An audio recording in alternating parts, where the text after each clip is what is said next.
শনিবার সকালে বাংলাদেশ জাতীয়তাবাদী দল বিএনপির উদ্যোগে রাজধানীর বনানীর একটি হোটেলে গণমাধ্যম ব্যক্তিত্বদের সঙ্গে শুভেচ্ছা বিনিময় অনুষ্ঠানে যোগ দেন বিএনপি চেয়ারম্যান তারেক রহমান।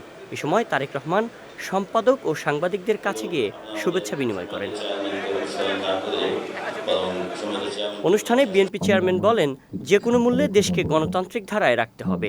বর্তমান বাস্তবতায় ৫ আগস্টের আগে ফিরে তাকানোর সুযোগ নেই বলে মন্তব্য করেন তিনি।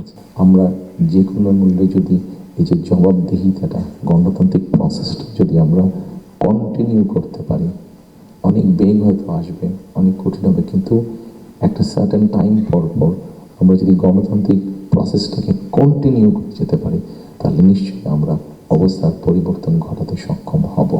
আমাদের সমস্যা ছিল, আমাদের সমস্যা আছে, অবশ্যই আমরা 5ই আগস্টের আগে ফিরে যেতে চাই না।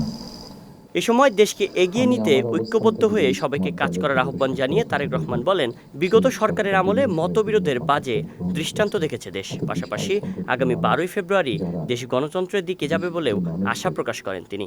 একজন রাজনৈতিক কর্মী হিসেবে আজকে আপনাদের কাছে এবং আপনাদের মাধ্যমে সকল রাজনৈতিক দলের সদস্যদের কাছে, সাময়িকভাবে সমাজের সকল মানুষের কাছে আমি একটি বিনীত আহ্বান রাখতে চাই যে আমাদের বিভিন্ন মত পার্থক্যগুলো নিয়ে যাতে আমরা আলোচনা করতে পারি, আলাপ করতে পারি।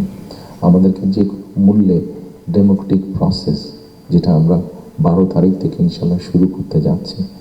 অনুষ্ঠানে বিএনপি বিজয়ী হলে নারী, কৃষক, প্রবাসী ও তরুণ সহ নাগরিকদের জীবন মান উন্নয়নে নানা পরিকল্পনা তুলে ধরেন বিএনপি চেয়ারম্যান। দেশের মানুষের স্বাস্থ্য, শায়ন সাব্বির, বিজয় টিভি, ঢাকা। এম্পাওয়ারমেন্ট, কর্মসংস্থান।